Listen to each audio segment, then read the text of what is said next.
This is Hannibal back from my 23rd day in a row of working out, getting my strength back for my big match June 29th in Napanee, Ontario. But let me jump into the daily wrestling news.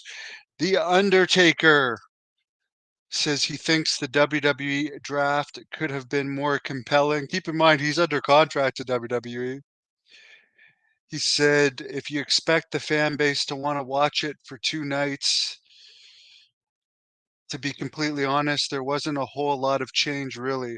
I heard that it's like 85% the same people on each roster, and SmackDown got the lowest rating of the year last Friday. So Triple H's wonderful creative we keep hearing about. Apparently, I have no idea who this is, but Scripps is apparently has been wrestling for WWE. It's going to be a free agent as of June 1st. I have no idea who that is. Apparently, there was a lot of rumors Minnesota was going to host WrestleMania. It's not official, but it looks like it could very well be Las Vegas again.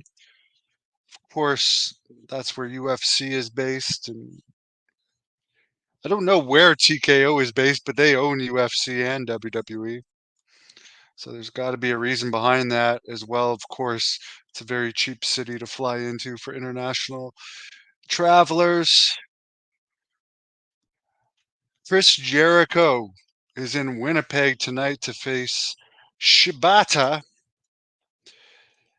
and there was only about 3,600 tickets pre-sold. They had 7,000-ish last time they were in Winnipeg. Of course, Kenny Omega is returning to AEW after a long absence tonight in Winnipeg, and it's Don Callis's hometown. So you'd think with those three being top stars in AEW, that they could do a bit better pre-sale than 3,600. Apparently, Chris Jericho, according, I haven't seen it, but I've seen the gifs or whatever you want to call it of Chris Jericho having a lot of botches in matches lately, and people are saying he's stale in AEW, and they think that he should go back to WWE where he'd be fresh again. But I actually looked it up, and he recently signed a contract extension, so he's going to be with AEW through December 2025. So he's going to be there quite a while. He's not going anywhere. So don't expect to see him going anywhere. Even if I guess there was chance last week in Jacksonville for him to retire. So the other bizarre thing to note, and I can only imagine AEW did this on purpose, is for the recent AEW tapings in Quebec City, London, Ontario, and Ottawa, Ontario. And I'll put it up again. This is the actual poster from the arena. Chris Jericho was in the middle of the poster, and he was not on the events. That's false fucking advertising. John Moxley was also on the poster. Kenny Omega was on the poster. Christian was on the poster. Those are all main people. FTR was on the poster. Those are all people that were not there. So that's very dishonest. I mean, these guys are under contract. It's not like an independent show where like you're not paying them if they're not wrestling. It's like they're being paid to be under contract and you're advertising them and not using them. I know at least one person who commented that brought their kid to the collision in Ottawa just to see Chris Jericho, who's on the middle of the poster. There wasn't even any announcement why none of these guys were there. They got Moxley wrestling in like New Japan and CMLL, and not even the company that he's under contract to. Yes, AEW is on the air. I still haven't seen the Sandman Dark Side of the Ring. I'm probably gonna watch that. I I don't get AEW. I did do an interview with Simon Rochford, a long time Irish wrestling promoter. It was very interesting. It was over 2 hours. I did that this afternoon.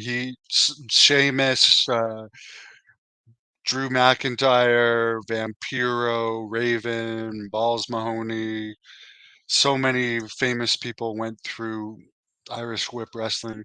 He's got some great stories. WWE has used some of his footage. I put the link to that interview in the description.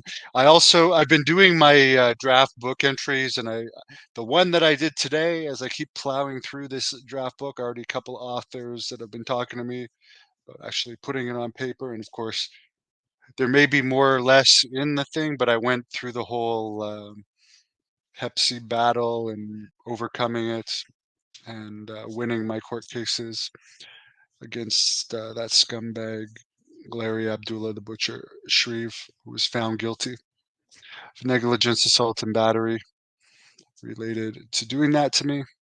By the way, he can also read. He's a liar. I have proof of that, but I'm not going to harp on it. It's just the chapter I'm at. I was at chapter 15 already today, so I'm plowing through this book. I got another UFO-related interview tomorrow at 7 p.m. Eastern. And yeah, Jack Kilby announced today that the Warlord is going to be coming to Great North Wrestling August 31st in Petawawa, Ontario, in the Ottawa Valley. WWE legend, the Warlord. And on top of that, the next one, as I mentioned at the top of this, June 29th in Napanee. This is why I'm training so hard. I'm gonna put on a hell of a match on this event. Really looking forward to it. Tickets on sale for both these events at ticketweb.ca. If you go to thehannibaltv.com, you can find more information about both of those events. It's going to be amazing. Somebody says, who's going to be the next wrestler to die? I have no idea. You can never predict who's going to die. From the mental midgets mystery injection. Oh my God, we still have someone talking about the COVID stuff. I mean, why worry about that? Honestly, who cares if you didn't get it?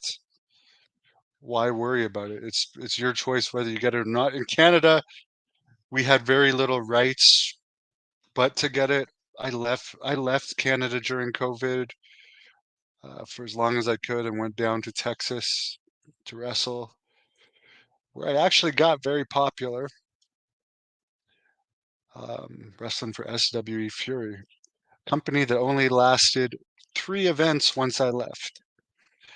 But wish everybody a good night, and yeah, don't worry. Why the hell? Who cares who dies if they die from the injection or not? Honestly, who cares? If you didn't take it, why would you care about other people? The world is overpopulated anyways. Thank you for watching The Hannibal TV.